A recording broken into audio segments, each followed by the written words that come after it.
नमस्ते दोस्तों, स्वागत है आपका मेरे यूट्यूब चैनल पर। आई होप आप सब अच्छे होंगे, मैं भी अच्छी हूँ। तो आज के दिन की शुरुआत घर से होती है। आज का ब्लॉग मैं घर से स्टार्ट करती हूँ अभी। और आज मैं दूसरे गाँव जा रही हूँ बस लेने के लिए। तो बहुत ज़्यादा अंधेरा है सुबह-सुबह, क्योंकि दूसरी जो बस आती है वो बहुत जल्दी आ जाती है, तो इसलिए अपने घर से जल्दी चलना पड़ेगा ताकि मैं पार वाले गाँव तक पहुँच सकूँ जल्दी से। तो अभी सुबह का समय है और ठंड बहुत ज़्यादा होती है सुबह-सुबह, क्योंकि जो रास्ता है वो जंगलों से मतलब भरा हुआ है और नाले से है, तो मतलब वो ठंड बहुत ज़्यादा होती है। और मैंने आज अपने बाल भी सुबह-सुबह वॉश किए हैं और देख सकते हो आप कि कितने गीले हैं मेरे बाल। और मुझे बस एक चीज़ से डर लग रहा है कि शेर ना मिले मुझे बस रास्ते में, बाकी कुछ भी हो जाए। तो यहाँ ये है मेरा फ़ेवरेट पेड़, इसको गले लगाते हैं और थोड़ी-सी ऊर्जा इससे लेते हैं। पेड़ों को गले लगाना चाहिए। और ये है दराग, छोटी-छोटी सी बर्फ़ पड़ी हुई है। इसको हम पहाड़ी लैंग्वेज में दराग बोलते हैं। ये वहाँ पड़ती है जहाँ पर माइनस डिग्रीज़ में टेम्परेचर होता है। तो यहाँ पर मुझे एक इंसान मिला जिसने मुझे पूरी तरह से डरा दिया था, और कोई नेपाली शख्स था। देख सकते हो आप पीछे, थोड़ा-सा दिखाई दे रहा है। तो अभी तो मेरी बस नहीं आ रही है, देख रही हूँ पार की बस अभी नहीं आ रही है, क्योंकि पार वाला जो मोड़ है वो इस मोड़ से डायरेक्ट दिखाई देता है। तो मुझे इतना सुबह-सुबह इसलिए जाना पड़ा क्योंकि पार वाली जो बस है दूसरे गाँव की वो बहुत ज़्यादा जल्दी आ जाती है। तो पार तक जाने के लिए टाइम भी लगेगा, तो मैंने सोचा फटाफट से घर से चलती हूँ। तो फ्रेश होकर के नहा धो के निकल पड़ी थी सुबह-सुबह ही। तो ये वो पॉइंट है जहाँ पर मेरी बस आनी है। तो मैंने सोचा था कि मेरी बस छूट जाएगी, लेकिन अभी तक तो बस नहीं आई है। और सुबह-सुबह ठंड इतनी ज़्यादा है कि मैं आपको क्या ही बताऊँ, सुबह का समय है।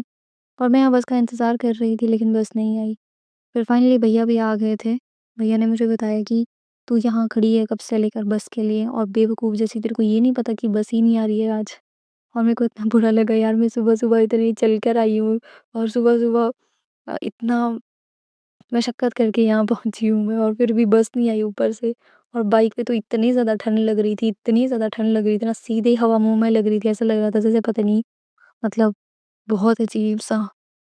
तो गाइस भैया के साथ आई यहाँ तक, बस तो अभी तक आई नहीं है। मेरी तो कुल्फ़ी बन गई बाइक पे, कुल्फ़ी जिसको बोलते हैं कुल्फ़ी। कान में तो ऐसा लग रहा है जैसे पता नहीं क्या बहुत ज़्यादा ठंड लग रही है।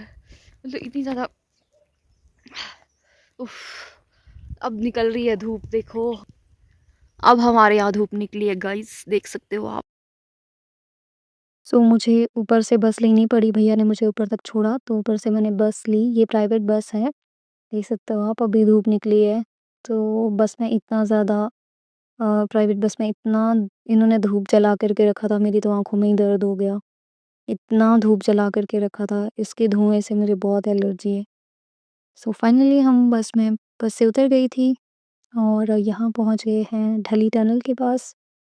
तो आजकल चलौठी से तो बसेज़ नहीं जाती है, ऊपर से ही जाती है, संजौली होते हुए, क्योंकि वहाँ पर ज़मीन धँस गई है चलौठी में, क्योंकि शिमला में इतना ज़्यादा विकास कार्य चल रहा है कि चलौठी की ज़मीन ही धँस चुकी है नीचे। तो वहाँ से तो बसेज़ नहीं जाती है, ऊपर से ही आती है, संजौली होते हुए। सो अभी बुक सेलर वाली मार्केट में पहुँची हूँ और यहाँ से जा रही हूँ अपने काम करने, जहाँ मुझे एसपी ऑफ़िस में काम है आज, तो मुझे वहाँ जाना है। अभी-अभी तो सुबह देख सकते हो मार्केट बंद ही है, क्योंकि सुबह का समय है, तो शॉप्स बंद ही है, धूप भी अब निकल रही है। शिमला में तो 10 बजे के बाद ही शॉप्स खुलती है, 10 बजे के बाद ही यहाँ पर दुकानें खुलती हैं, सारी चीज़ें ओपन होती है 10 बजे के बाद। तो अभी तो थोड़ी बहुत ही दुकानें खुली हैं, जो लोग शायद जल्दी आ जाते हैं, वो दुकानें खुली हैं। तो यहाँ से है एसपी ऑफ़िस का रास्ता, और मैं सोच रही थी कि सबसे पहले ना मैं कुछ खा लेती हूँ ताकि थोड़ी-सी एनर्जी मिल जाए, मैंने कुछ भी नहीं खाया था सुबह से। और मैं सामने देखती हूँ कि यहाँ पर तो अब जा कर के इनकी दुकान खुल रही है सिटी पॉइंट वालों की, तो मतलब मुझे जो भी कुछ खाने के लिए मिलेगा वो कल का ही मिलेगा। पर कोई बात नहीं, इट्स ओके, मतलब अब कुछ ना कुछ तो खाना ही पड़ेगा ना, क्योंकि मेरे को तो सुबह चली हूँ घर से, तो कुछ ना कुछ खाना पड़ेगा। देख सकते हो आप, अब शटर खोल रहे हैं ये लोग।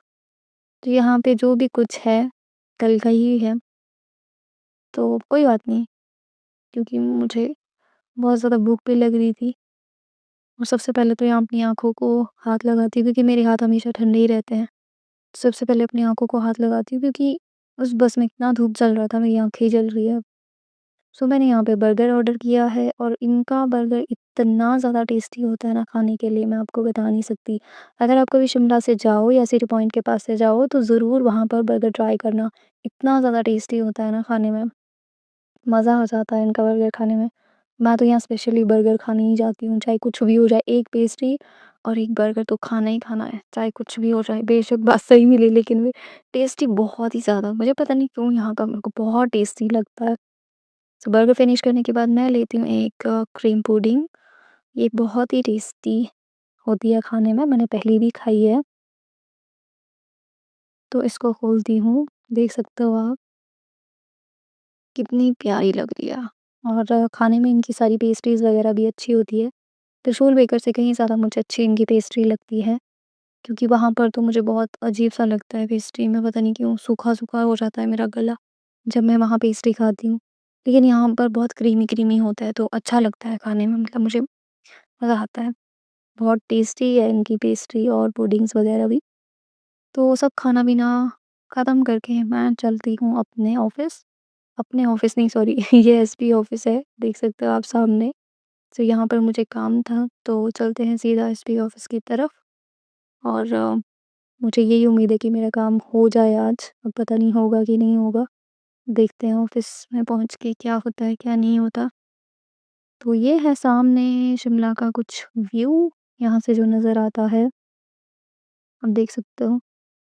और ये जो सामने टावर है बड़ा-सा, यहाँ पर है म्यूज़ियम, शिमला में एक म्यूज़ियम भी है, संग्रहालय, जिसमें कुछ पुरानी-पुरानी चीज़ें रखी हैं, तो वहाँ भी चलेंगे कभी ज़रूर। मैं तो पहले भी गई हूँ, पर फिर आपको ले जाएँगे कभी वहाँ पर। ये है कुछ 1903 में कैसे दिखता था, माउंट झाखू। तो ये मॉल का व्यू है, तो यहाँ पर कुछ एंट्रेंस में ऐसी तस्वीरें लगी हुई है। सो फाइनली मैं पहुँच गई ऑफ़िस और मेरा काम यहाँ पर नहीं हुआ और भूख भी बहुत ज़्यादा लग रही थी क्योंकि 3-4 बज चुके थे और मैं पहुँचती हूँ उसके बाद लोअर बाज़ार, ये टेस्टी-टेस्टी खाने के लिए। ये है टिक्की शॉप, लोअर बाज़ार में सब्ज़ी मंडी के साथ ये टिक्की शॉप है यहाँ पर। अगर कभी आप यहाँ से गुज़रो तो इनकी टिक्कियाँ ज़रूर ट्राई करना। वैसे मैं आज पहली बारी इनकी टिक्कियाँ ट्राई कर रही हूँ। इनके पास बहुत ही डिफ़रेंट-डिफ़रेंट टाइप्स में टिक्कियाँ मिलती है। पनीर टिक्की, आलू टिक्की, पालक टिक्की, मेथी टिक्की और भी बहुत सारी टिक्कियाँ। तो मैंने यहाँ पर पालक वाली टिक्कियाँ मँगाई थी क्योंकि मुझे बाहर से ना बहुत अच्छा लग रहा था उनको देखने कि यार ये कुछ ज़्यादा ही मतलब क्रिस्पी-क्रिस्पी लग रही है तो हम मतलब इसको तो ज़रा टेस्ट कर ही लेते हैं कैसा होता है। तो मैं जब भी यहाँ से गुज़रती थी मैं कभी ट्राई नहीं करती थी ये टिक्की वग़ैरह, मतलब इतना मन भी नहीं करता था और पहले ही कुछ ना कुछ मॉल से आना, कुछ खा लेना। तो बहुत ही ज़्यादा टेस्टी है इनकी टिक्की। सो मैंने आज ट्राई किया तो इतना ज़्यादा मज़ा आया इनकी टिक्की खा कर कि बहुत ही अच्छा। और ₹20 की एक टिक्की मिलती है, ज़्यादा महंगी भी नहीं है। कोई भी टिक्की आप ले लो पनीर की भी ₹20 की ही मिलती है। तो एक पीस आता है बड़ा-सा, वो भी बहुत टेस्टी होता है और इनकी जो चटनी देते हैं इसके साथ उसका तो भाई जवाब ही कुछ, मतलब इतनी टेस्टी है ना चटनी भी, खट्टी, मीठी इमली के साथ। और ये देख सकते हो आप, ये है पालक टिक्की, बहुत ही ज़्यादा अमेज़िंग और बहुत ही ज़्यादा टेस्टी। तो टिक्की फिनिश करने के बाद मैं आ जाती हूँ यहाँ पर मोमोज़ के लिए और ये शॉप है यहाँ पर लक्कड़ बाज़ार में, यहाँ से बहुत ही टेस्टी मोमोज़ मिलते हैं। और भैया ने मुझसे मँगवाए थे कि यार प्लीज़ मेरे लिए मोमोज़ लेकर के आई हो, प्लीज़। मैंने कहा चलो ठीक है आपके लिए मोमोज़ लाएँगे। सो यहाँ से सीधा पहुँचती हूँ अपने गाँव बिकॉज़ यहाँ पर थोड़ा-सा मैं जल्दी फ्री हो गई थी आज और मेरी बस अभी तक भी नहीं आई है क्योंकि आजकल गाँव की तरफ बसेस कम ही आती है यार। मतलब हमारा जो रूट है बस का, जो हमारी बस है जो हमारे ठीक घर के नीचे से जाती है, वो बस तो कभी आती ही नहीं है। मतलब पीछे वो 6 महीने तक बंद थी और अब तो ऐसे कि 1 दिन छोड़ कर के आती है। आज आएगी, कल नहीं आएगी या फिर 1 हफ्ते बाद आएगी।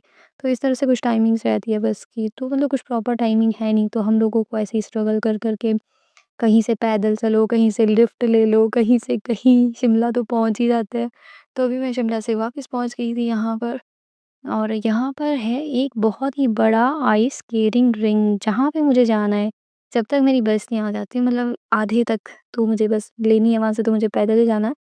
तो या मुझे लिफ्ट मिलेगी, तो जब तक मेरी वो वाली बस नहीं आती है तब तक मैं यहाँ पर एन्जॉय करूँगी और आपको दिखाऊँगी कि कितना प्यारा है जंगल के बीच बसा हुआ आइस स्केटिंग रिंग। शिमला से भी बहुत ही ज़्यादा अच्छा है गाइस, मैं अभी दिखाऊँगी आपको। तो एक रास्ता यहाँ से भी जाता है, तो यहाँ से तो हम नहीं जाएँगे क्योंकि थोड़ा ऊबड़-खाबड़ जैसा रास्ता है, तो सीधे वाले रास्ते से चलेंगे, दूसरे वाले रास्ते से, क्योंकि मुझे आपको दिखाना है यहाँ पर वॉलीबॉल का भी एक पिच है, तो वो भी काफ़ी अच्छा है, तो वो भी इसके साथ है। और यहाँ पर एक छोटा-सा मंदिर भी है सोबुदेता महाराज जी का, जिसका अभी निर्माण हो रहा है, वो अभी पूरी तरह से बना नहीं है, लेकिन बनने के बाद वो भी बहुत ही प्यारा लगेगा। तो और ये ना जंगल के बीच में है, पता है आपको? चारों तरफ से जंगल है, देवदार का, बड़े-बड़े पेड़, और बीच में है ये आइस स्केटिंग रिंग। तो ये है अपनी वॉलीबॉल की पिच, ये देख सकते हो आप। यहाँ पर काफ़ी खेलने आते हैं बच्चे, बड़े। तो यहाँ पर क्योंकि स्कूल भी है साथ में, तो ये देखो जंगल के बीच ही है, ये भी कितना मज़ा आता होगा यहाँ पर खेलने में। ऐसा लगता होगा जैसे कोई पिकनिक स्पॉट ही टाइप ही है, तो ऐसा यहाँ का पूरा व्यू है। तो यहाँ से थोड़ा शॉर्टकट रास्ता था, तो मैं यहीं से ऊपर को निकलती हूँ। तो ये देख सकते हो आप गाइस, सामने आइस स्केटिंग रिंग, वाओ! मेरे को तो यहाँ अगर इतनी खुशी मिलती है ना, पता नहीं क्यों, मैं तो ऐसा सोचती हूँ पहले यहीं रह जाती तो बढ़िया था। बेशक मुझे स्केटिंग करनी नहीं आती, लेकिन फिर भी मुझे यहाँ पर आना ना बड़ा अच्छा लगता है। मतलब मेरा इतना मन करता है कि मैं स्केटिंग करूँ यार, मतलब पर नहीं, अब मुझे नहीं आती, फिर मुझे डर लगता है कि कहीं अंदर गई मैं और मैं गिरी और सर-सुर लग गया कहीं तो बस। क्योंकि बचपन में हमारे गाँव में बहुत ज़्यादा बर्फ़ पड़ती थी, तो एक बार मैं गिरी थी, तो मेरी इतनी चोट आई थी सर में बहुत ज़्यादा। तो हम लोग बर्फ़ के ऊपर ही फिसल रहे थे, तो तब से तो मैं मतलब जाती ही नहीं हूँ ऐसे इसमें फिसलने वगैरह। तो ये देख सकते हो आप, चारों तरफ जंगल है और जंगल के बीच में बसा है ये आइस स्केटिंग रिंग। तो यहाँ पर 4 बजे से 6 बजे तक आते हैं बच्चे स्केटिंग करने के लिए, जिनको भी स्केटिंग आती है। और सुबह का टाइम भी है और शाम का टाइम भी है, सुबह-शाम दोनों टाइम यहाँ पर आते हैं स्केटिंग के लिए। सो फाइनली मुझे यहाँ से लिफ्ट मिल गई थी अपने घर की तरफ, और मैं पहुँच गई थी घर, जहाँ से शुरू किया था वहीं। सो आई होप आपको मेरा ये ब्लॉग पसंद आया होगा। पसंद आए तो लाइक करना, शेयर करना और मेरे यूट्यूब चैनल को सब्सक्राइब करना। Thank you so much for watching.